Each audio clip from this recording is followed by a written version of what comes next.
but Right. then it's Or something. or something. Christ. But JB, we are live right now.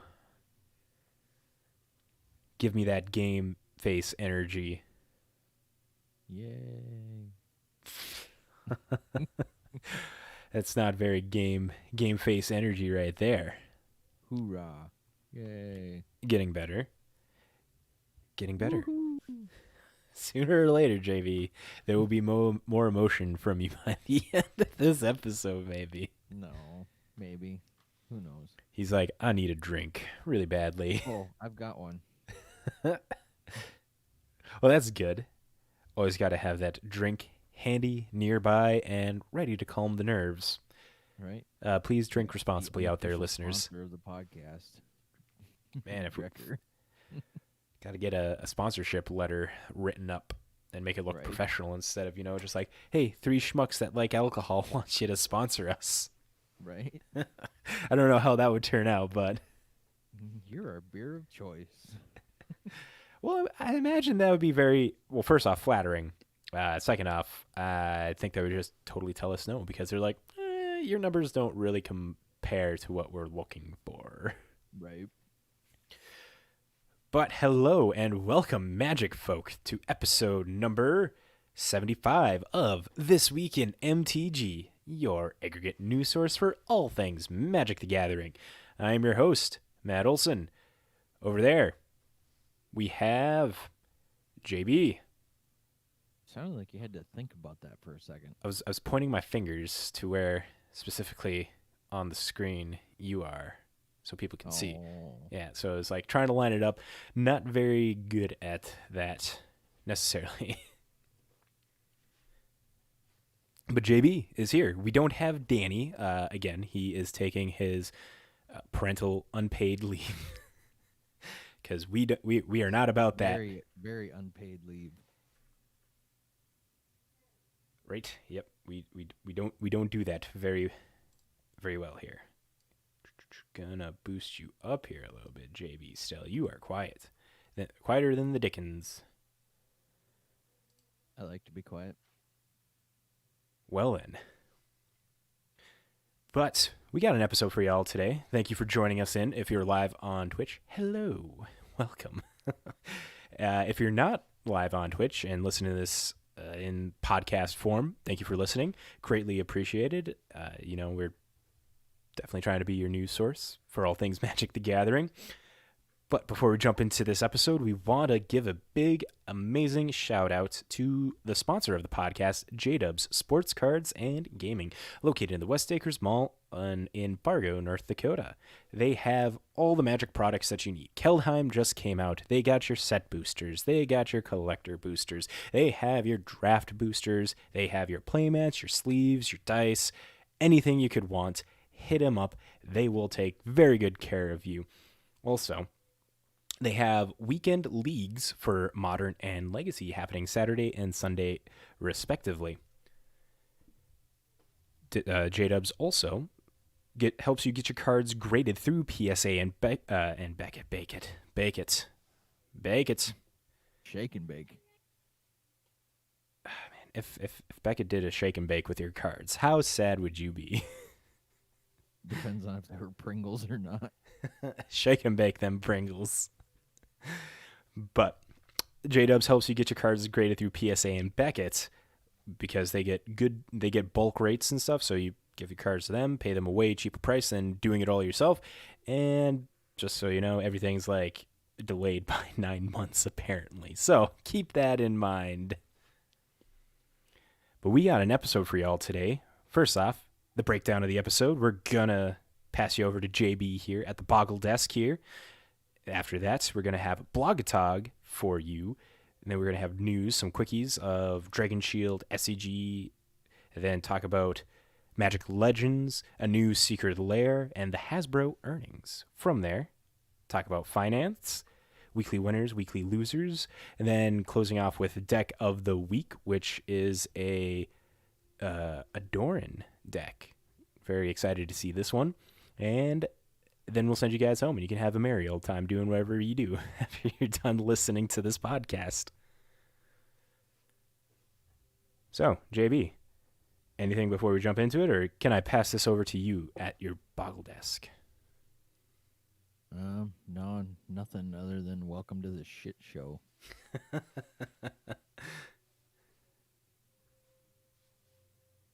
Okay, so first up is our event results. Well, there's a bunch of satellites that went on. Today was a hell of a Monday. I don't feel like outlining each and every single one of them, but we'll have some links in the description. I'm sure Matt will put something up. Standard satellites. Yes, standard satellites. Good stuff. And then we got a little bit of a Twitter post here, a tweet, if you will. I don't know, whatever the kids call them nowadays. Of standard call time week 2, standard meta snapshot here. So looks like Rakdos midrange coming in at 12.8%. We have Is It Tempo at 10.7%. Demir Rogues at 10.5%. Naya Adventures 10.1%. Gruul Aggro is 8.1%. Sultai Midrange is at 5.6%. Boros Aggro is at 4.3%. Sultai Ultimatum is at 4.3%. Teamer Ultimatum is 4.2%. And then the rest of your other jank decks round out the last 29.4%.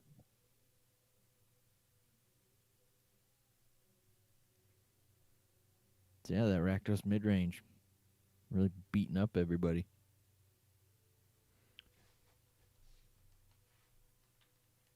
Sad to see Rogues way up in there still. Don't like that deck at all. Yeah, nah. Rogues is never a fun deck to see. Like, you see it, and you're like, do I have to see it? Right? Like, do I have to? Really? Like, why is everybody still playing this? But with the Rakdos decks being in top, I don't know, top tier and stuff right now, one of the newest additions that they have in there. Well, first off, they got Velky. Everybody loves that Velky right now, but Right. they have 4 Immerstrom Predators, or a mixture of Immerstrom Predators, which is the red black 2/3/3 vampire dragon with flying. When it becomes tapped, exile 1 target card from a graveyard and put a +1/+1 counter on Immerstrom Predator. And then it has sack another creature. Immerstrom Predator gains indestructible until end of turn. Tap it. So that's just like a very hard to kill, a very hard to kill Rakdos threat. So interesting, Right. interesting to see that that's been taking place in there. Then Egan, God of Death, the 3-drop 6/6 Death Touch, new Keldheim cards that are in Rakdos. Figured point that out at least. People are loving those. Yup. All the goodies. So there's your standard metagame snapshot. Do with it what you will. Make some decks to beat up everybody else. Whatever. If you do, let us know. We got a comment here in the Twitch chat from Seal Flippers. Rogues are peak MTG. Changed my mind. JB debates. No, no. Rogues can go die. That's not a good argument. That's a very good argument. Rogues can go die. Yep. Can get burned. Burned at the stake. I will add in the facts with rogues. If they get they have a lot of good hands. Like the win percentage of rogues, according to this data breakdown, is 50.6%. So it's half win rate. It's a solid deck. The Rakdos midrange has a meta versus the meta game a 56% win rate. So Fun times. Fun times. Okay, so with our upcoming events, we just got some random stuff on MTGO to talk about. On Wednesday the 10th, it'll start a new Spotlight Cube series called Live the Dream Cube, and that'll run until the 17th. live the dream cube. Right? That's hey, I'm not lying. That's what it's called. Live the dream. And then on Friday we'll have Kaldheim Sealed qualifier. Saturday will be a Legacy qualifier for the Kaldheim Championship, and then Sunday will be a Modern qualifier.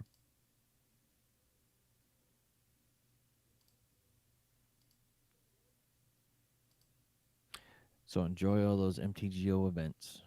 Have fun. Try to break the meta. Do it up. And I think with that, I guess we'll pass it off to not Danny to see if we have any BNRs. Nope. Surprisingly, nothing yet. Though, if you listen to the talkings on in the Magic Online world, people are not a fan of Tybalt's trickery right now at all. No. No, they're not. Specifically for something like Standard, I don't know. I've played against it a couple times in Standard. This ain't a BNR. This is just BNR talk, I guess. So nothing's been banned, but BNR talk, I think it's not bad because the amount of times that they whiff in Standard, I've played against it like, I mean, small sample size. It wasn't bad each time for me, but I play blue black control, so I don't know. Take that with a grain of salt, if you will. Yeah, you filthy Grixis player. Tybalt didn't seem too bad in my opinion, and in Modern, there's multiple ways to be able to deal with it and stuff. I don't think Tybalt's trickery is going to get banned. Like I said, I'm still on the side of it just being the flavor of the week or flavor of the month. It's not that hard to take her down. Yeah, but even you have to admit a turn 2 Ugin is backbreaking. Yes. And that's why, at least in Historic, it's a little better to deal with it because you got things like Spell Pierce in Historic to be able to counter it. Deafening Silence as well. Notable cards. Thoughtseize in Historic. You got, I don't know. There's a spectrum. Standard. It's still a really shitty thing to do, though. Right. In Standard, it's a little more harder to argue for it there, because when it does land, I haven't seen the consistency of the numbers and stuff of how often it goes off in Standard, at least number wise. I guess in anything, I haven't seen the specific numbers recently, but there's the BNR spec talk, I guess. Let's talk about that blogatog of the week that was handpicked by me. Also not Danny. Oh my god, JB, I just realized we haven't shit on Danny once yet since we started this podcast. Because we're awesome co-hosts. I mean, if your words, not mine. But this blogatog is brought to us by Observe Me Now. Observe me now. Observe me now. Thank you for that. Jeez, man. Words are hard. They put it all in one word. It's all condensed, and you just like read it all in one. And so it's like, Anyways, the blogatog, they ask, forget counterspells and extra combats. May I ask for more damage redirection in white? Not to your own stuff, to your opponents and their stuff. Mark replies back, we've moved away from doing a lot of damage redirection. I don't see it returning in volume anytime soon. Sorry. Well, that's kind of sad. I think damage redirection would have been pretty cool for white. I don't know color pie super deep or anything like that, but it seems like something that white would do, protecting itself, redirecting it. Yeah, I can see that. So it's a little sad to know that white's, I mean, I don't know. We don't know what white's going to be doing, but redirection in white would have been a cool thing to see. Oh, we know what white's going to be doing. absolutely nothing because R&D hates white. No, that's not the case. We're gonna be seeing stuff for sure. I have high hopes for Strixhaven to have some cool white spells, and definitely Nope. when Innistrad comes around, and we're gonna get uh, cool clerics and stuff in the D&D set, I imagine. So in the next couple months, like there's a high potential for good white spells to come out.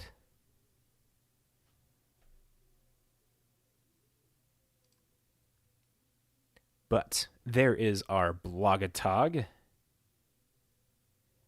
And from there, I pass it over to JB to lead us off with some quickies here before we jump into the news. Okay, well, I just got the shit scared out of me clicking on this link. Because I just put the YouTube trailer, didn't I? Yep. My bad. You linked me directly to the trailer, and it just started going bah! Right away. Yep, Couldn't click pause fast enough. my bad. Jeez. But yeah, so the extended trailer is out. Go watch it. It's really on cool. YouTube. It's pretty cool. I've seen bits and pieces of it. I haven't watched the whole thing yet, but it's out. So click on the link. Go watch it. Next up in the news quickies, Dragon Shield announced today on their Twitter that they launched an app for Magic the Gathering players. Quote, our Dragon Shield MTG card manager app will help you manage your cardboard treasures like a dragon. Get it here. It has a link in there, and it has a picture of an iPhone screen, like scanning a card, and then they have their Dragon Shield art and stuff behind it to make it look cool. The tweet continues, made for Magic the Gathering players, our Dragon Shield MTG card manager app will help you manage your cardboard treasures like a dragon. Scan cards, track your Magic collection's value, build decks, trade, instantly translate foreign language cards, and much more. Our app is only available for iOS devices for now. The Android version will arrive shortly alongside a web portal. And that's not all. If you play Pokemon or Yu-Gi-Oh, worry not, new apps will be coming very soon too. This is kind of cool. I haven't downloaded it yet. I saw it later in the day. I can't do a live download right now. Disadvantages. But we'll come with like a live review in tweets form or something. But hey, man, with what was the one that had Delver Lens? There we go. Delver Lens, not too long ago, had issues with wizards and IP and stuff like that. Got asked and got taken down, and I don't think it's fully been resolved yet. It has not popped up on my radar, at least. So more scanning apps coming into the marketplace is pretty cool. I know Hellvault is another one. I've used that one a bit, and that one's pretty good. And then you got TCG Player has their own app scanner.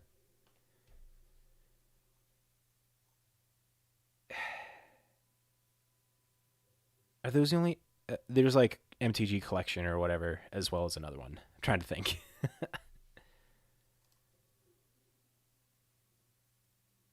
But next quickie, we pass over to JB. Oof. Okay, so Star City Games is running a promotion from now until Monday, February 15th at 10:59 a.m. You get to treat yourself to the gift of Magic the Gathering and receive 10% bonus bucks on any purchase. All the bonus bucks earned in this promotion will be added to your account starting the week of Monday, February 22nd, and you'll be notified via email upon your delivery. So shop, buy a bunch of cards, get 10% back, have fun. Hashtag not sponsored. Stuff. Yes, hashtag not sponsored. It would be really cool if we could be sponsored by Star City Games. I mean, if we could, that would be cool. I don't know if Josh would be happy. I mean, I don't know. We'll figure that out. We'll ask.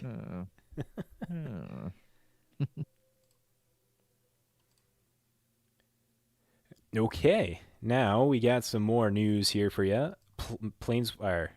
there's a Planeswalker bundle for Magic Legends, the ARPG game that Cryptic Studios is working on. They just launched their beta tests. They gave, 60,000 keys or something like that away. But right now they are announcing their Planeswalker bundle, the very first premium pack for Magic Legends. This bundle offers eager Planeswalkers a trove of unique cosmetic content and exclusive items for your account.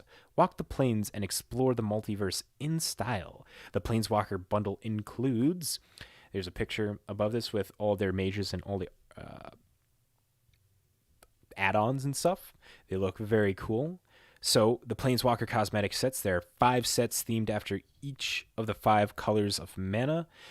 There's alternative skins for signature summon spells like Wrathful for the Light Piercer Angel, Tinkerer for the Academy Wizard, Ashen for the Volatile Thrall, Obsidian for the Earth Element, and Jungle for Enormous Baloths. There are experimental Sentinel summon. Oh my god, that one was tough. Experimental Sentinel summon spells. Say that 10 times fast. Fuck.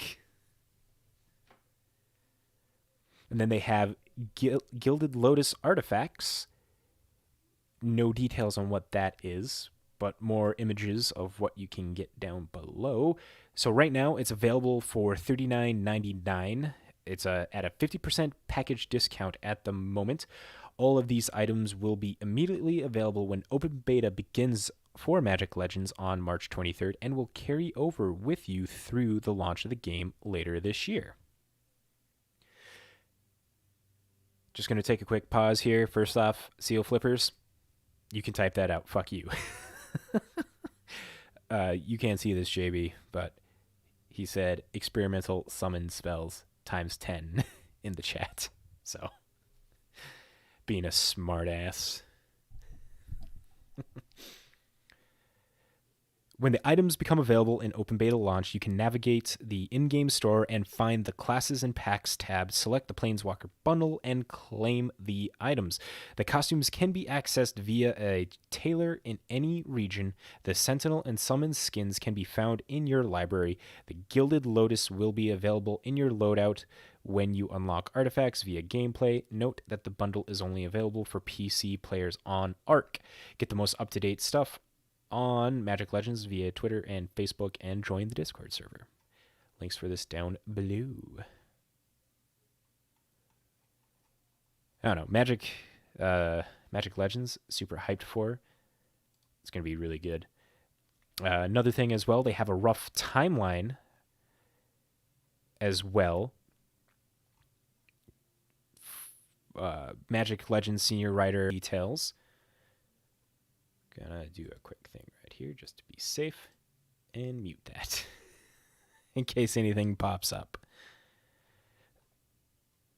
Do I want to know? It's just this is an article from Epic Stream, and Epic Stream has a bunch of ads that like to pop up. Right. So during an interview with CBR, Mullins talked about where Magic Legends falls in the Magic the Gathering timeline. So this is like the story timeline. It's not like the timeline of how it's going to be released and stuff. Dang it. Why so many pop-ups on Epic Stream? Maybe we'll just cut this whole section out here. But apparently it's supposed to happen between the Mending of Dominaria and Hour of Revelation and stuff. So take that as you will. You go to Innistrad, Zendikar, and Dominaria.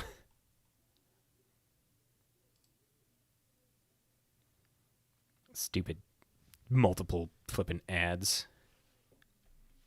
But we got asked here before we continue on, JB. We have Wade in the chat asking to comment on the dogs in the Discord. Have you seen the doggos in the Discord? No, I haven't checked out the animal page yet. Well, first off, you should. Wade has a very super cute corgi in there. Oh, good Lord, don't show the wife. No, clearly show Mrs. Boggle. Get her on here. Oh, she is in the Discord. You forget that. We are moving to commenting on the animals. Are you in the animals yet? Oh, you want me to do it now? Yeah, do it now. We gotta do a live comment for Wade. This is kind of funny. Just like, yeah, on Twitch right now we're streaming the Discord with animals and stuff in there. So it started off on Saturday. I posted a picture of my dog and my in-laws' dog. They're both of this. And then Neil posts a freaking video. Wait, which video? The dog's humping each other. Oh, yeah.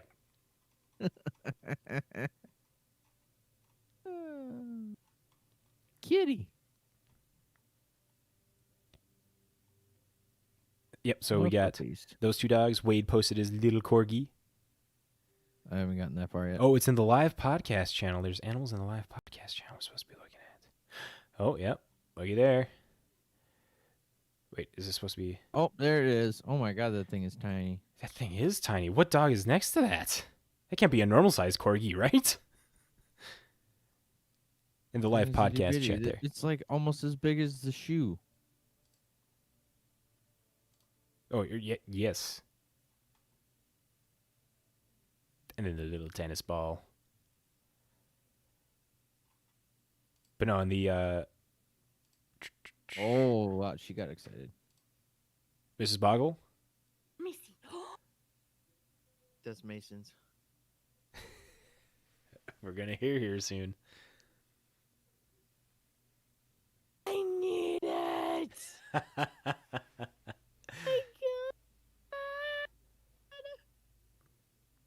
Scroll back up. I want to see the baby too. Aww. It's so cute. That husky makes the puppy look so small. Go to the live podcast chat there, JB, and you can get a size comparison between a husky and a baby corgi. Oh. Oh, snap. Yeah. What the heck? It's so itty bitty. Is that a Malamute? It's a husky. Oh my. Holy shit. Oh, I wonder if we should be I love it. obscuring. I want one. It's big and fluffy. Can I have one, please? His paws. Look how big his paws are. First off, that thing can knock out JB in one swipe. Yes, that thing could totally beat me up. He's got a. You can't even put a big saddle on him and doggy ride him. then He's a way little too doggy. big for that. That would be like a person trying to ride a buffalo, like a child trying to ride a buffalo. Right. And then, but we already came to an agreement. I Wait, get is my this spring thing here on? first. Yes. Fuck And we're also live on Twitch, so. it. People heard you on this there, Mrs. Boggle. she's like, fuck. And then runs away. Perfect. right. Good stuff. Good stuff. Okay. Now we're back. We took that Enough shenanigans. great pupper deviation. Hold on. Let me try and channel my inner Danny here. You gotta be playing Candy Crush right now. Niv Mizzet. Niv Mizzet. Oh, God. Good stuff. The question is Danny still in the chat to have seen that? Because he's in the chat. He was in the chat a little bit ago. Oh, jeez. Seal Flippers called him Daddy Phantom. Oh, God. It's good. It's good stuff. Oh, there we go. Danny's still in the chat. Says Niv Mizzet. Okay, Danny officially said Niv Mizzet. Maybe we should try and focus on getting now back it's on time to get things. back on track. Okay. Choo choo. I think it's off to you then, JB. Yep, it's off to me. Okay, so if you bought a Call Time pre-release pack expecting to get the spin down that looks like the bundle spin down, well, you're sadly mistaken. You should have listened to the Throck. podcast. We told you Yes. about that. Exactly. It just proves that you don't listen to us. But Wizards says they are very sorry about it, and if you submit a support ticket, they'll ship you a bundle spin down as compensation for the misinformation.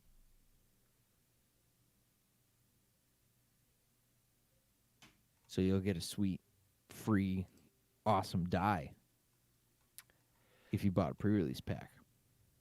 And all you need to do is post a support claim for product replacement, filling in the right information, including your pre-release pack's production code.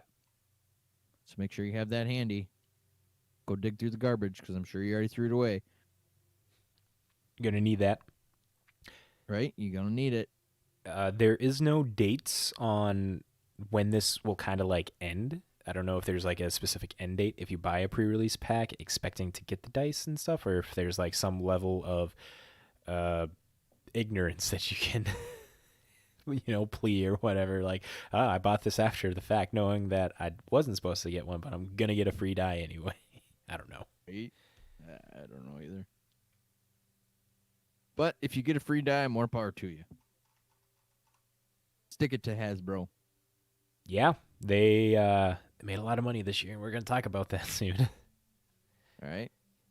Ooh, and if you do get a die, take a picture, share it with us. We'd love to see it. Yes. Yes, we wanted to see, because I'm curious to see if the colors are different or if they're all the same color. I think they're all going to be gold. I got a bundle I haven't opened up yet. I don't know. Well, what the heck? Open it up, sir. I'm busy. I mean, I bought it. I opened mine earlier today. I could open mine at the end of this just to see what's in it. Maybe I'll do that. Do it. You might have Maybe. the Phyrexian Brinclex in there. Ooh. I got a regular one in mine.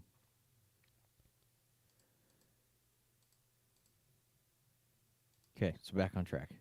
Niv Mizzet. Yep, back on track. So you get to listen to me again. We have a new secret lair being announced. Surprise, surprise. They're bombarding you with more secret lairs. Just when we thought we had a little bit of a break. So, they're going to be celebrating Black History Month with a new secret lair called Black is Magic. And it celebrates and supports different expressions of Black identity. Special collection will be available for pre-order February 22nd through March 31st, so actually a pretty big window. With the proceeds benefiting the game design, digital art, and game development programs of Black Girls Code, an organization that empowers girls of color in game design and other coding programs. And it looks like so far there's only 2 cards that have been spoiled. We have Shalai, Voice of Plenty, and Ponder. And let me tell you what, the art on these things are pretty cool. I'm not going to lie. They give them that borderless treatment. It does look pretty sick. Very colorful, all featuring black prominent characters, because Shalai is black and she looks very intimidating in this art. Very intimidating. And I don't know if you saw the Ponder, but the elderly black lady that is in that art, I think it's Rael from Ikoria, because you can tell in the flavor text. And yeah, it's cool. It's Rael's teaching a younger mage with Ponder, and that Ponder is so good. I might just get for a play set of that, because damn, that shit's good. Right? And then you're also going to get 5 other additional borderless alternate art cards soon to be revealed. So, and it looks like February 9th and the 16th, we're going to find out more details about this secret lair. And it's also going to come in your nice options here. You got your foil option for $49.99 or your non-foil option for $39.99. So it comes down to whether or not you want Pringles. Don't get the Pringles. Though, I mean, to be fair, with Keldheim, I don't think any of those cards have, curled yet. Have any of yours, JB? Nope, and I actually got a lot of foils because I got the set boosters. There's a foil in every pack. Well, let's give it a week. And we'll come back next week and see if they've curled. Check back in with me next week. But, I mean, so far, they're still pretty straight. So this could be good for secret lairs then. Knock on wood. Right? They do have like a promo banner and stuff for it, and it has Kaya on it. I imagine that that's going to be like some sort of art integration with one of the next cards there. So I imagine we're going to get a Kaya, probably the new Kaldheim Kaya, as one of the Secret Lair arts as well. Speculation, not confirmed. Calling it now. Well, hey, we'll find out tomorrow. We will. But by the time you listen to this, you'll already know. Right? But my shot call is recorded the day before. Oh, man. Yahoo Finance? Really? Yahoo's still a thing? Yes, Yahoo is still a thing. That is a perfect transition. A good segue there, JB. I remember back in the day sitting on Yahoo Messenger and playing the Yahoo games and playing Cribbage Online. That is how old I am. JB, God bless. God bless you and your age. And people are going to be like, what? What's Yahoo Messenger? What's Yahoo Games? What's Cribbage? What is this? Cribbage is a fun game. Learn it. Put it in your rotation between Magic. Yes, it is the game of your elders. Learn it. Love it. Then do some whist. Rummy. Yes, Rummy's good. Yep. And then if you just, everybody knows solitaire. Do some solitaire too. Break away from Solitaire technology. Sucks. Don't play solitaire on the computer. Just play the Solitaire cards. Sucks. I got Unless you play Spider. Spider Solitaire is awesome. Spider Solitaire is good. But I got a pack of casino cards when I went back to home this weekend. So I got a pack of casino cards. Ooh. Yeah. But Means we can gamble. we can gamble already. You didn't need the casino cards. But we have the Hasbro quarterly earnings for Q4. They have surpassed their earnings and revenue estimates. So yeah, this is according to Yahoo Finance. Hasbro came out with quarterly earnings of $1.29 per share, beating the ZAC consensus estimate of $1.14 per share. This compares to earnings of $1.24 per share a year ago. These figures are adjusted for non-reoccurring items.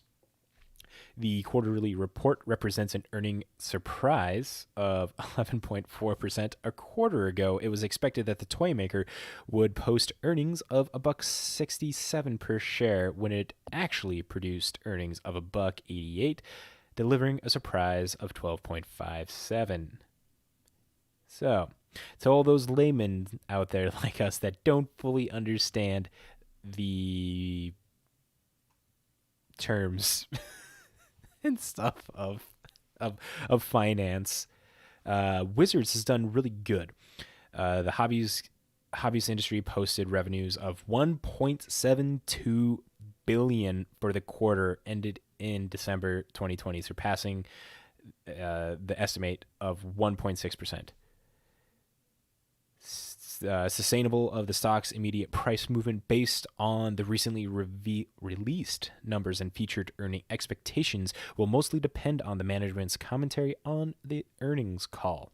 Hasbro shares have added about 4% since the beginning of the year versus the S&P 500 gain of 3.5%. Magic made one of the biggest moves in Hasbro along with Monopoly. So, tell me again why we have Pringles for foils. I mean, oh my God. Okay. Listen to this conspiracy theory right here. I have an idea. Here we go. Put your tinfoil hats on, kids. Yes, tinfoil hats initiate. The thought is this conspiracy theory, in my mind, in my head, is Hasbro is getting ready to move into the food industry, and they're going to be picking up Pringles. They're going to be acquiring Pringles. Who owns Pringles? I don't know, but you tell me they're gonna have Black Lotus flavored Pringles? Yes. Oh God. Okay, so Procter and Gamble is the previous owner. Kellogg's owns it. They're gonna have to do a big fighting. Maybe there'll be a Kellogg's and Hasbro crossover. Pringles and Magic the Gathering. If they did that, that would be meta as hell. Oh my God. Imagine it. Oh, no. Imagine the sales. Imagine the meme value. Imagine how much they would succeed at a sale like that. Think about it. Seriously. All I can think about is the Honey Smackers frog being on a freaking magic card. That would be Spore Frog, sir.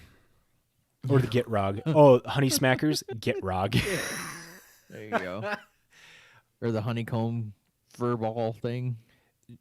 Judge Rule from the Silver Border sets unsanctioned is gonna be the Kellogg's logo, the chicken for just the plain Kellogg's. Oh God, the cornflakes chicken. There we go, cornflakes chicken. And then Pringles, who has a good mustache in Magic for the Pringles man? Who would be the analog to the Pringles man? Let's do a quick live Google search of mustaches in Magic the Gathering.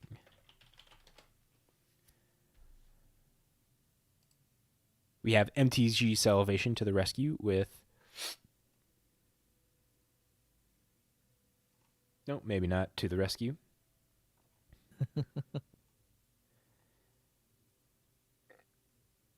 Getting a bunch of old cards. They're not giving good lists. Mayor of Averbrook. Is that a good one? Oh, that's a solid mustache. Mayor of Averbrook has a curly mustache.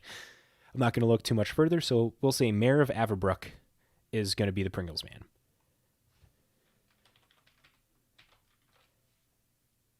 Okay, we'll go with that. What other products do they got? So they got... I don't know, but all the weebs would be buying the Chandra flavored Pringles. The Chandra. Oh, Sriracha Pringles with Chandra. Oh, we have C Flippers in the chat saying Pringle Man is a boggle with a fake stash. That's actually, yeah. The Pringles Man is a boggle. Oh no! It's don't just you a bring face. Me down to that level. It's just a face. A boggle Yeah, is just I a have- face. With legs, sir.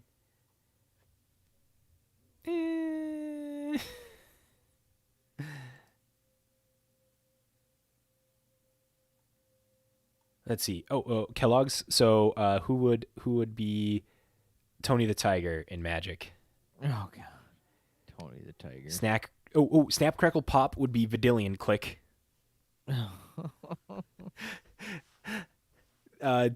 The Apple Jacks. Tony the Tiger would obviously be a Johnny. Oh, a Johnny. That's good. You want to know why? Because he's great. God, I'm gonna clip that. No, please don't.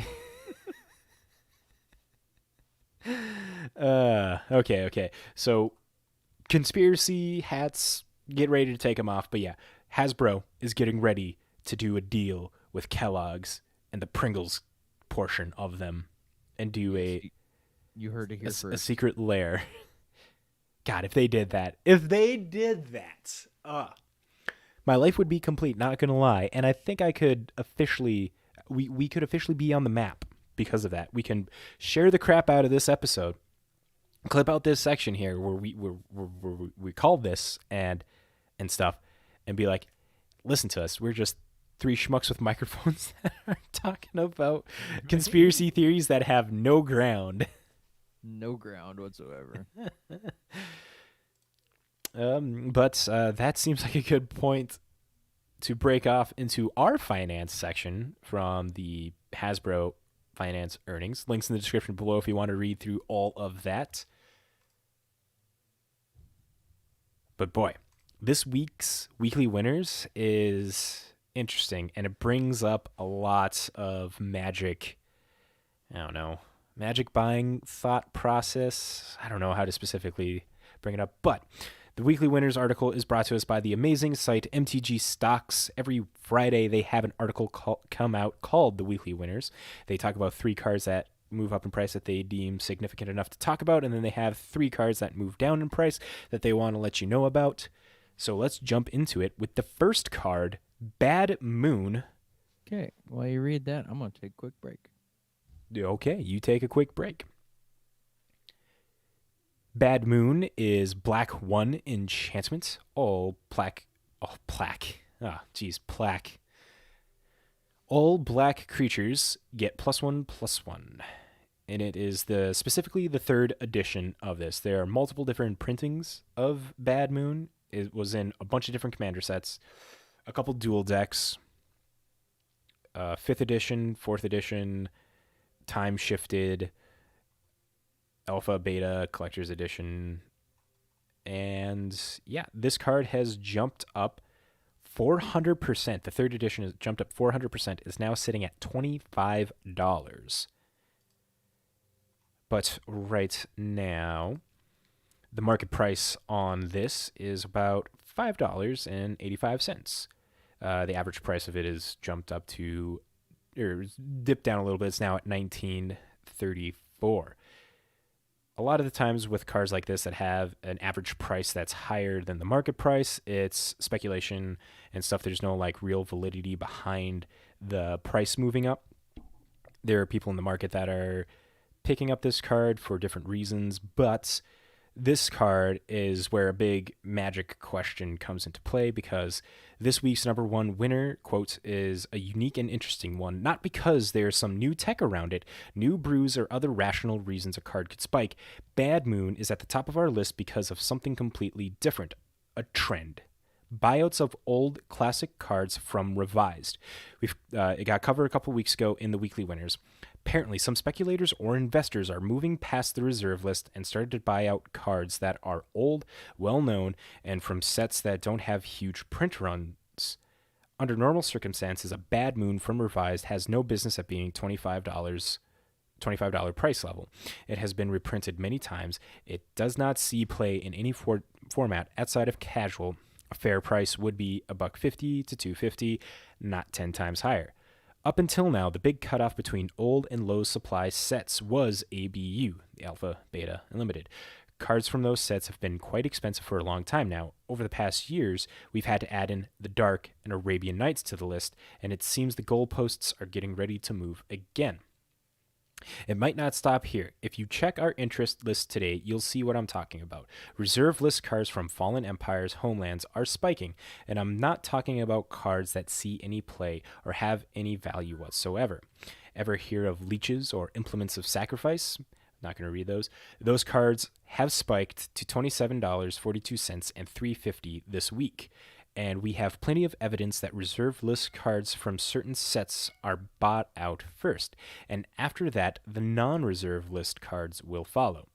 We've seen this happen with cards from Arabian Nights, first the reserve list cards, and this week we've seen cards like Bird Maiden version 2 and Naf's Asp Light in our interest lists. No way to be sure, but it seems that cards from Revised are moving in that direction, starting with the interesting rares like Bad Moon. If things continue in this pace, Homelands might be a very expensive set to buy cards from, which would be crazy since it is a set notorious for being complex, dull, and underpowered. Things might change, time will tell, but don't say I didn't warn you. Yeah, this is crazy. On the interest list, you see a bunch of 3rd edition and revised cards making big price changes. One of the top cards in the interest list this week is, or not this week, today is Moat. That's more of a speculative buyout. It jumped up to, God, what was it? Danny posted it in the Discord. Little Discord plug here. If you want to jump in the Discord, we talk finance and stuff there. But the card jumped up 6,000% and is at $1 million. But that's the average price. 100,754. Oh, thank you for that correction. 100,000. Yes, I got very jumpy there. Yes, $100,000, but still. Granted, it was a $1,500 card to begin with. Yep.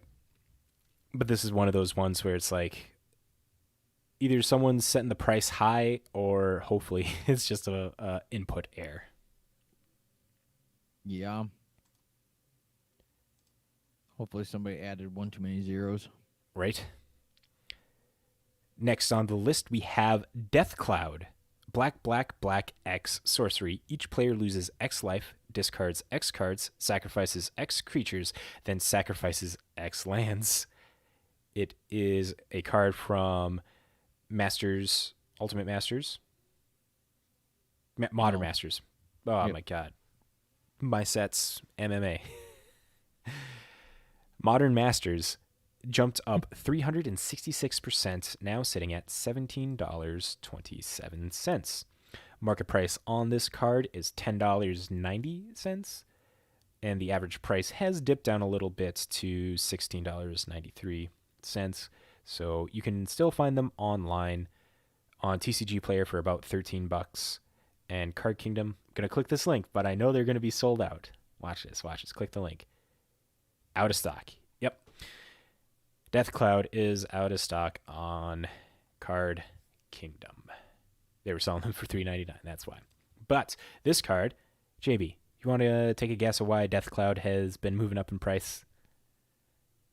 I don't know, maybe one of the new gods. Do you know specifically which new god? Turgid. Oh, he wins the prize. Give this man a cookie. Woo! So for like the last... Be a snickerdoodle. You want a snickerdoodle? Yeah, snickerdoodles are bomb, dude. Snickerdoodles are good. It just caught me off guard. I imagine you'd be an oatmeal raisin kind of a guy there, JB. I mean, I do like oatmeal raisin. Tier Grid has been moving cards for the last month on the weekly winners. And this is no difference. This is just your opponents. Each player loses X life, discards X cards, sacrifices X creatures. When all this stuff is said and done, you sacrifice your things.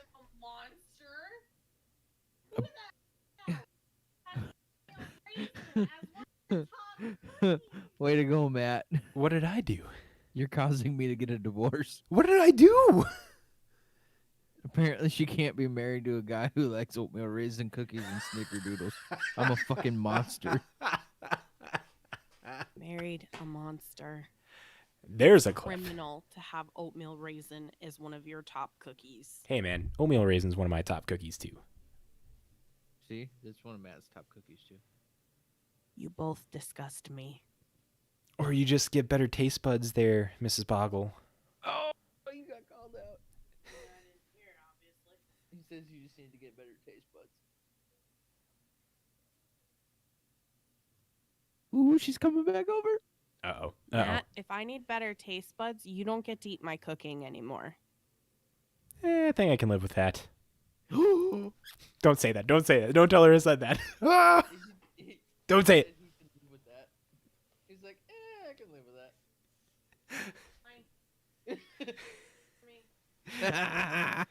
that.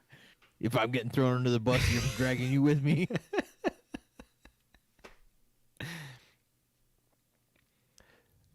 So with Death Cloud.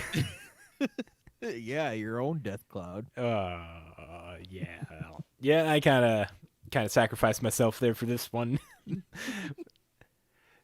Yeah, with Death Cloud, after everything gets resolved, triggers go on the stack, you're getting everything back that your opponents had to sacrifice. And if you do it right, you can keep your tier grid out. But still, this is moved up because of that. They suggest, if you have Cabal coffers to help really sink into this, you're going to be doing good. And then finally, we have on the weekly winners, Elvish Champion. This card is from 10th edition. It is green, 1/2/2 elf. Other elf creatures you control get +1/+1 and have Forest Walk. This card's moved up 123%, now sitting at $17.90. But as always, this is Friday when this got marketed or published, and we read on Monday, so prices have changed, and we'll let you know. Market price of this card is $6.42. The average price is $18. You can find them on TCG Player for $17 or on Card Kingdom for $20. Oh, Card Kingdom keeps up to date on this one.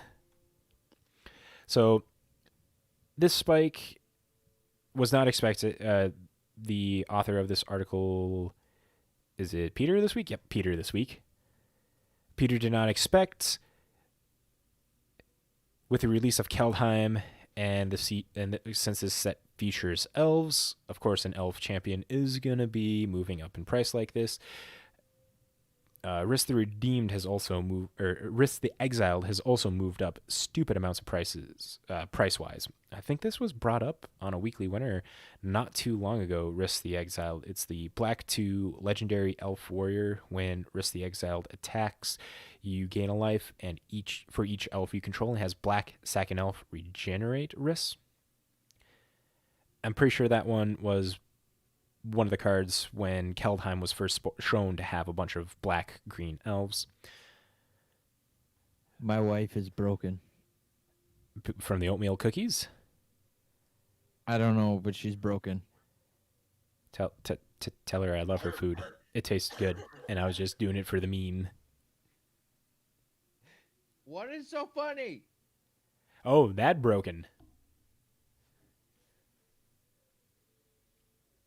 We sit here in anticipation, waiting to see how we all die from Mrs. Boggle's wrath.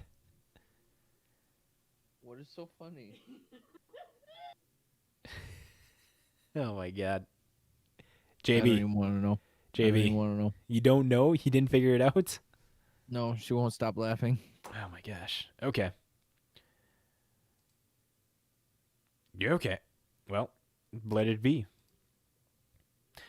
So, I can't. The laughing is distracting. oh my god, JB. God damn it. I'm trying to transition into this. No, I'm laughing. Yeah, I can And tell I you're don't laughing. even know why. Is Mrs. Boggle tickling you or something? No. Oh my god. She's laughing, so now I'm laughing. Mrs. Boggle, why are you laughing? Actually, she's dying instead of laughing. Oofda. Right? Okay, JB, take a breath.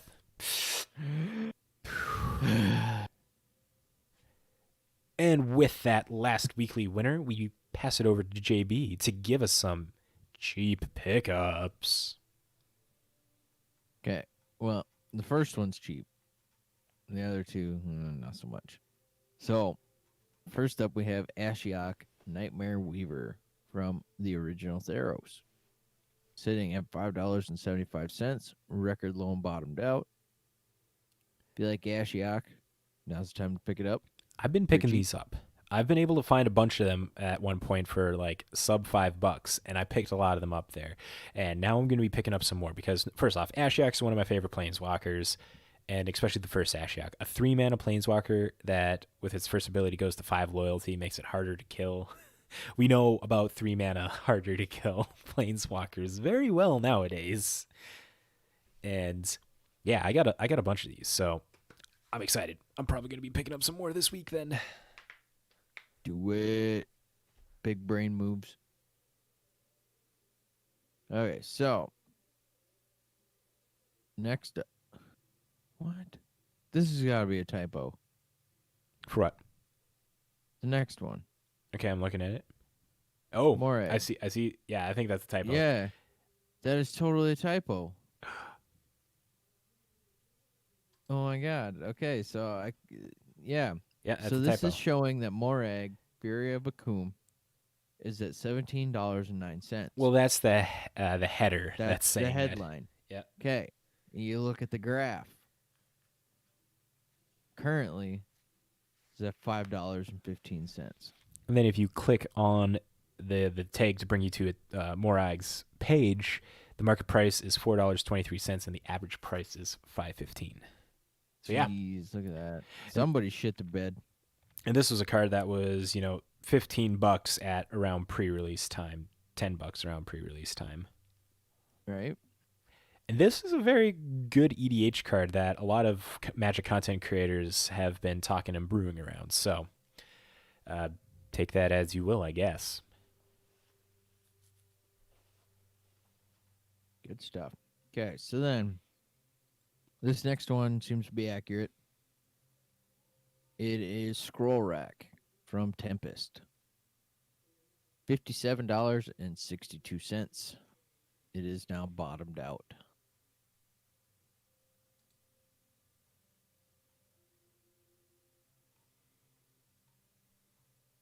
Yeah. Not much else to add to Scroll Rack there. Right? But if you guys Which are is looking to crazy because what made it spike in the first place? Because looking at this graph, back between Ravnica and Dominaria, it was only like $25. And then it was even lower than that. Like it was down to $18, right around Theros block.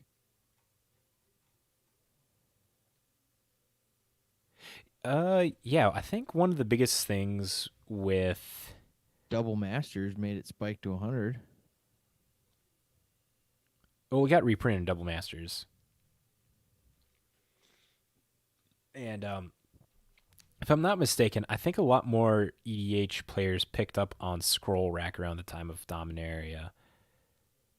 Possibly because Scroll Rack's really just a, more of an EDH centric card and stuff, and people wanted it. But yeah. Yeah, it used to be super dirt cheap. Like, holy crap.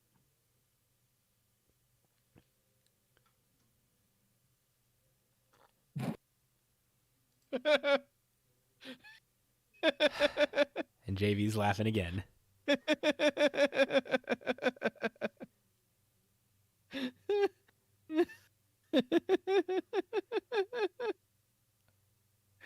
Okay, JB, let us in on the joke.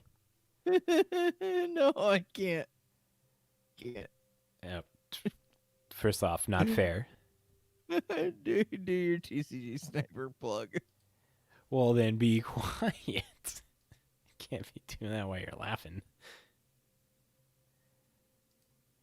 So if you guys are looking to pick up any cards at a cheap or affordable price, go check out the amazing site TCG Sniper.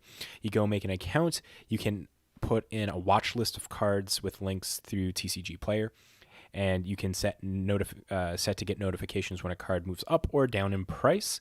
And when you get that notification, you click the link, you go to TCG Player, pick up that card or sell that card at that price, and you become a happy Magic player. This is a very useful tool for people who want to, play Magic on the cheap and are patient and who want to kind of make a little bit of a profit flipping things around. So go check them out. And if you go over there, sign up for an account and let them know that the guys over at This Week in MTG sent you, you will get 3 free months of their Plus program, which gives you 50 cards to input. Typically on their base one, I think you get 3 or 5. One of these times I'll double check and stuff. But yes, go check them out. Or you could just ask me. JB, how many do you have? I think it's 5. There you go. I haven't checked because I'm still on the base. And I get mad every time. But from there, let's do a deck of the week, not a deck tech, deck of the week, which was found by JB on Moxfield. Average Doran.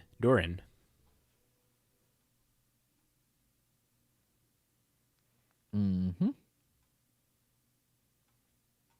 Well, JB, tell us what this deck is about. Well, I've always had a soft spot for Doran the Siege Tower. I've wanted to build an EDH deck out of him. Just for shits and gigs. But, no, this one actually looks pretty cool. First off, we've got 2 Planeswalkers. First one is Huatli the Sun's Heart. The War of the Spark one. And then we have Nissa Voice of Zendikar. So 2/3 mana Planeswalkers. And then, let's see here. Shit. Got a sleepy boggle. Yeah. Yeah, we do. It's getting late, man. Okay, so in our creature slots, we got 4 Birds of Paradise, 3 Doran the Siege Tower, 3 Gilded Goose, 3 Nyx Fleece Ram, 3 Spellskite. Words are hard. And 4 Tree Folk Harbinger. The card that this deck is based on is Dorn in the Siege Tower. It is green, black, white for a 0/5 legendary Treefolk Shaman. Each creature assigns combat damage equal to its toughness rather than its power. Yes, and all these creatures have 0 power. And that will be relevant later. Yeah. Birds of Paradise is a 1-drop 0/1 flyer. Gilded Goose is a 1-drop 0/2 flyer. Nyx Fleece Ram is a 2-drop 0/5 non-flyer. Spellskite 2-drop 0/4. Treefolk Harbinger. Harbinger or Harbinger. I'm pretty sure it's Harbinger. Harbinger. 0/3 that tutors for a Treefolk or a forest and puts on top of your library. Mm-hmm. So in the sorceries, we have 4 Commune with the Gods. This is the what's the name of that green card? That 1-drop that Tron decks play. Green Tron decks play. Oh, Ancient Stirrings. Yeah, this is the Ancient Stirrings for other decks, but it's 2 mana. And then for the instance, we have 3 Assassin's Trophy, 2 Path to Exiles, and then 3 Tower Defense. And the Tower Defense is a nice little boost to your toughness. Gives your creatures +0/+5 and gain reach until end of turn. So, I mean, that adds quite a bit. My question is, why not just have any pump spell in place of this, like a Might of Old Krosa or a Groundswell? It's +4/+4, and it's 1 mana. Because we will find out here soon. Oh, why? We will find out soon. There's a reason why. So then we have a single Ensnaring Bridge in our artifact slot. And then our enchantments. We have 3 Assault Formation, just doubling up on the Doran ability. And then a single, which honestly I think there should be more than just a single, because this is pretty sweet, spicy tech. We have a singleton Behind the Scenes. So for 2 and a black, you get an enchantment. Creatures you control have Skulk. They can't be blocked by creatures with greater power. Like I said, the 0 power was going to come into effect later.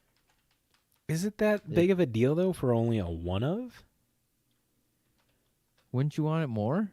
Then all your creatures are unblockable. Yeah, that's what I'm saying. You only got 1. You'd want more of this. That's what I'm saying. Why wouldn't, that's what I led with. Why would you want, you want more than 1?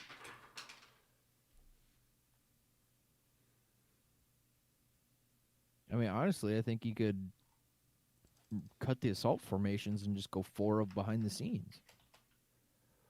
For format Modern Oracle Skulk.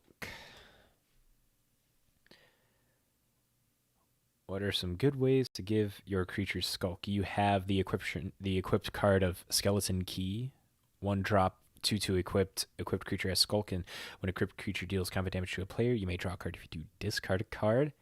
Not that good in comparison. Behind the Scenes is still probably the best because all these other ones are creatures just that naturally have Skulk. Doesn't give all your other things Skulk. Yeah. And honestly, I'd probably go up to at least two Ensnaring Bridge. For sure, yeah. So this is where our thoughts and ideas come into this deck. This deck does look cool. Don't get me wrong. Right? These things can survive bolts. They can survive combat, and all this stuff. They can pack a punch. They can. So instead of having the 3 assault formations, you cut those out. Probably make those all Behind the Scenes. Having 4 Behind the Scenes just seems pretty solid. Right. I mean, I like the spiciness of the Ensnaring Bridge. Having multiples of it is pretty unfortunate on the battlefield because it's like 1 is good enough. So I wonder if there's any good discard effects that can like discard, give your creature plus something, right? Maybe. Discard. We're using Scryfall here. Discard And then we'll do plus O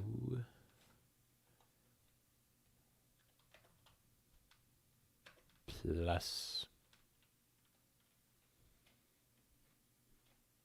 that. See how that turns out. Oh, nope, nothing. Or I'm just not doing a good job at scryfalling. But yeah, That could be. having more ensnaring bridge is not bad. It's very good because you could just keep attacking through. Right? Oh, no cards in hand?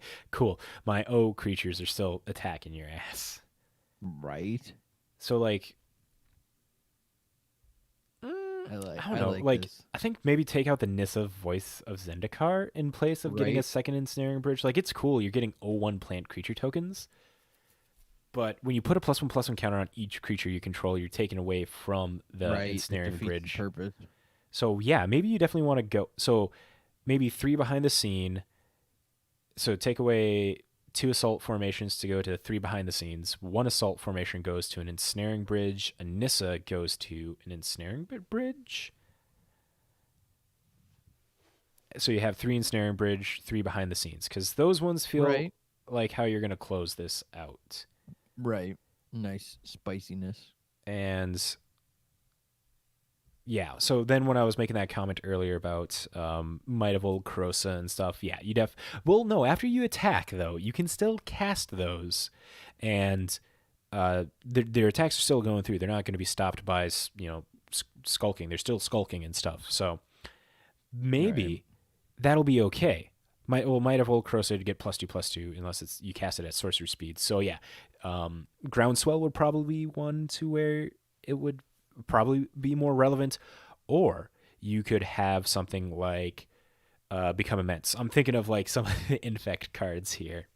Right. But see, the thing is, though, I don't think this deck really has room for pump spells. Granted, it doesn't need pump spells. It doesn't. Like if you're swinging with because it has essentially, like Nyx Fleece Ram is an 0/5, so it'd be a 5/5. Dorian Mhm. is a 5/5. Spellskite is a 4/4. I mean, those are all pretty good. Like, yeah, the Treefork Harbinger, that one's having a 4 of that is going to be kind of rough. Maybe you want to cut that down to 2 or 3 and keep in the Dorians. So that way it's like you have 5 or 6 copies of Doran, essentially. And then that'll give you more room for other big OX creatures. Let's take a look at some OX creatures real quick here. Going to Scryfall. We are looking for the toughness is equal to, we'll go with 5. That seems like a good base. And legal in modern. And is white, black, and green at least.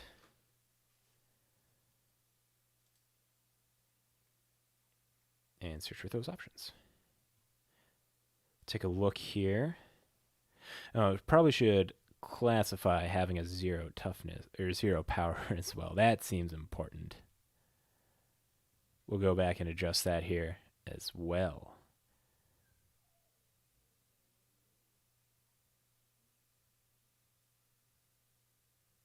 Yep, I can't see a way to do another one of adding that, so rolling with the punches as we continue on with this, I guess. But you have these. Oh, here we go. Maybe Archer's Parapet. Green 1 for an 0/5 wall. Oh, it's a wall defender, so it can't attack. And you definitely don't want that. Yeah, I definitely don't want that.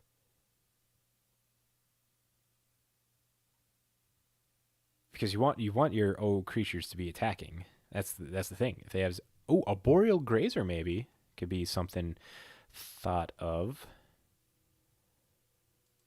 How about power equal to 0? What are some good 0x? Angelic Wall. That's another defender. Jesus. Yeah, that's the tough thing is like finding all these defenders and stuff. Right, and if you start going with defenders, then you're going to want to up your assault formation Yeah. count then. Yeah, Dorian would have to be kind of rotated out there, most likely. Right? No, I mean, you can still keep Doran, Well, but yeah, you'd but want more assault formation so you move could actually down on Dorian. attack with them.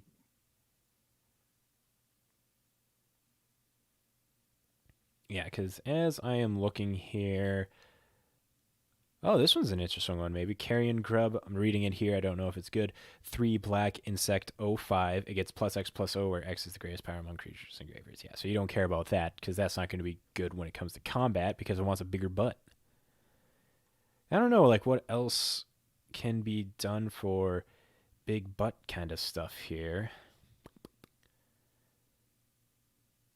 Oh, maybe. Dawn Fluke, 3 in a white for an 03 flash elemental. Comes into play, prevent the next 3 damage that would be dealt to target creature or player this turn. It has a Voke for a single white. I don't know if that's going to be good enough. Yeah, this is the toughest thing. Oh my god. Dazzling Ramparts as a defender. Oh, you could do a devoted druid maybe thing in here. Oh, done. Figured it out. Maybe. Dream Devourer. New card from Keldheim. 2-drop 0/3. Each non-land card in your hand without Foretell has Foretell. Its Foretell cost is equal to the mana cost reduced by 2. This will help you get to your Ensnaring Bridge. Maybe Dream Devourer can get a 1 of or a 2 of put in here. How would that help with Ensnaring Bridge? Because you foretell the cards out of your hand. You don't have the cards in your hand anymore.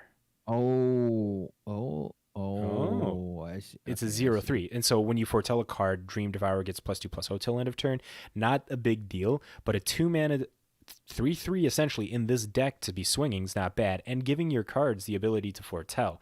Like Spellskite is going to be free to foretell. Right. It's going to suck for... I mean, I don't know. It just sucks for everything. You're going to be paying the cost, but like Defense Tower is going to be 1 cheaper. Commune with the Gods is going to be 1 cheaper. Nyx Fleece Ram is going to be 1 cheaper. Behind the Scenes is going to be a single black. Right.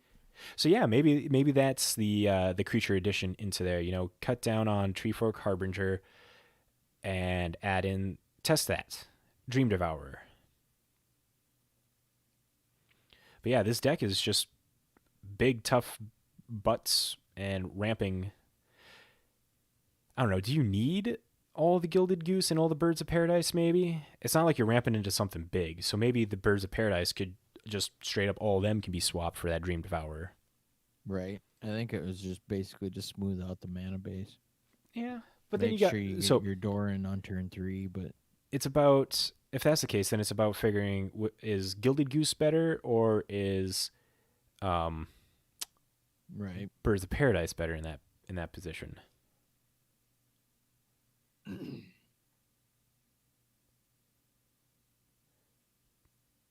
And then if you just want a good one, Giant Ox is another card from Keldheim that just came out. Oh god, yeah. Yeah, in 06. Yeah, 06 for 2. Right. That doesn't seem bad. So you have a couple things to do in here. Right. I mean, the land base is, I don't know, I think needs some number adjustments. Yeah. It's got 7 basic forests, a single horizon canopy, single murmuring bosk, single nurturing peatland, single overgrown tomb, single plains, single temple garden, 4 verdant catacombs, and 4 windswept heaths.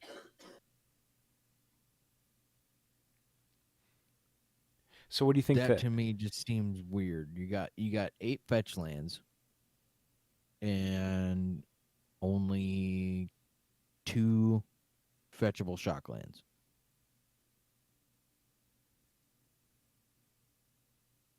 And you don't even have a bit like 7 basic forests. Single basic plains, not even a basic swamp.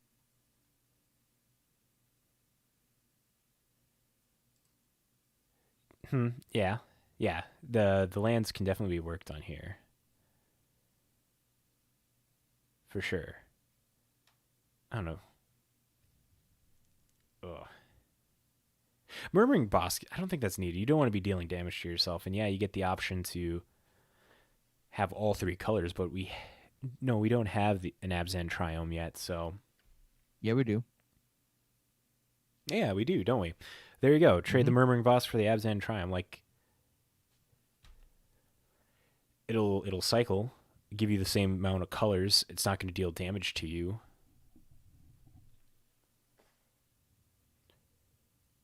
But yeah, I think I like this deck. All in all, this deck is good. Attacking with Butts, with Doran, and you have multiple ways to do it. Assault Formation, Huatli, and Doran to have your creature OX big back end creatures be swinging through. Mm-hmm. I like this deck. Good choice, JB. Good choice indeed. Right? I like it. So as I kept scrolling through here, Leafkin Druid was another creature that popped up that might be good. It's a 2-drop 0/3, taps to add green. If you control 4 or more creatures, they add green instead. As like the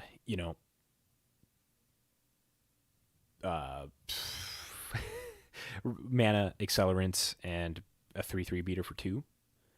Doesn't seem bad. I don't know in the end. This is definitely a deck to try and play with multiple times to try and get the feel.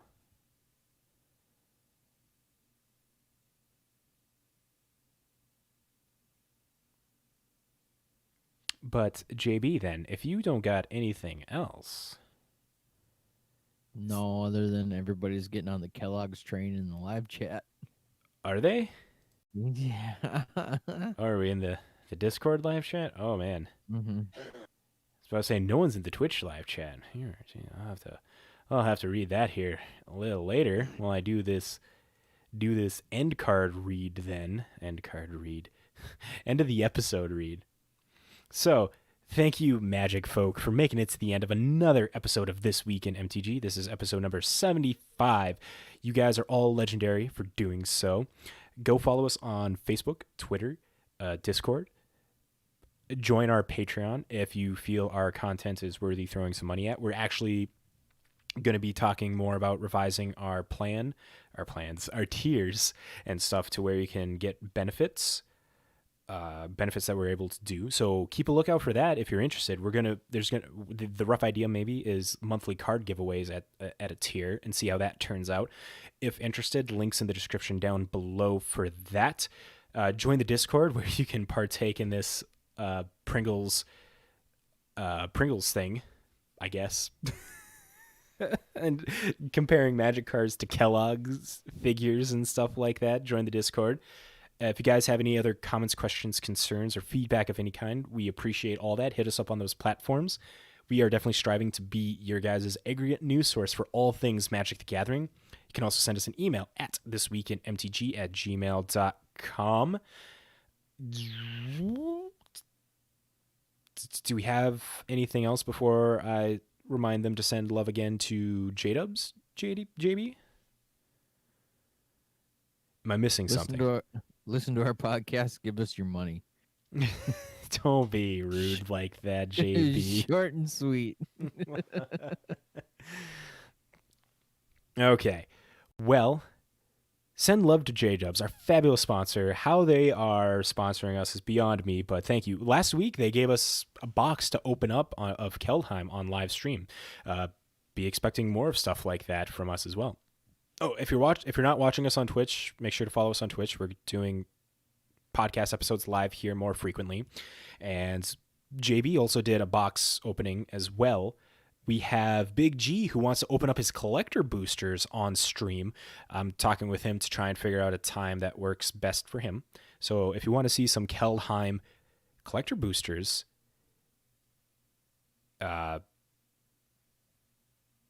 yeah. Just jump in Twitch. Get ready to see that. But with that, JB, did I miss anything? Let's see if there's probably going to be more. I mentioned if I miss anything, there might be more. And if I ask you if I missed anything, I'll think of the other things that I missed. I mean, I don't know. I think you got everything. Success. To those out there, Danny will not be back yet. Next week we're gonna have let's just say next week we're gonna have a guest. We're gonna have the coach, a big magic person, personality, joining the podcast, doing this with us. So if you're interested in talking about big collections and stuff moving, and a player that's made top 8, top 16 in some GPs, join next week for that. And before I continue this on any further, because God knows I can talk all night, y'all have a good night, and we will catch you next week. See ya.